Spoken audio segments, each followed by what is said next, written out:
Parfois, Dieu choisit les personnes les plus inattendues pour accomplir ses plans les plus puissants.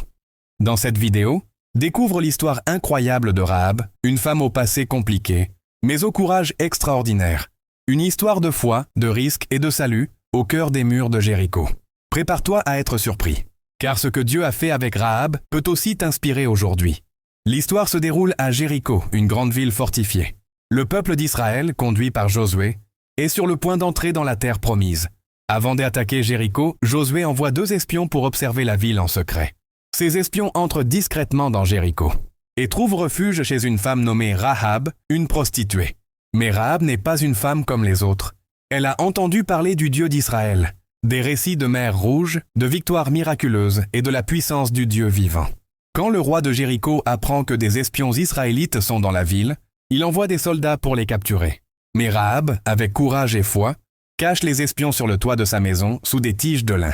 Elle ment aux soldats pour les protéger, puis monte sur le toit et dit aux espions « Je sais que l'Éternel vous a donné ce pays. Le Seigneur votre Dieu est Dieu en haut dans le ciel et en bas sur la terre. » Elle leur demande une chose, qu'ils épargnent sa famille lorsque Jéricho sera détruite. Les espions lui font une promesse. « Attache ce cordon rouge à ta fenêtre, et tous ceux qui seront dans ta maison seront épargnés. » Rahab les aide alors à s'échapper en les faisant descendre par la fenêtre avec une corde, et ils repartent vers Josué en sécurité. Rahab aurait pu choisir la peur, mais elle a choisi la foi. Elle a cru au Dieu d'Israël, avant même de voir sa puissance de ses propres yeux. Et grâce à ce simple acte de foi, elle et toute sa famille ont été sauvées. Mais l'histoire ne s'arrête pas là. Rahab est ensuite intégrée au peuple d'Israël.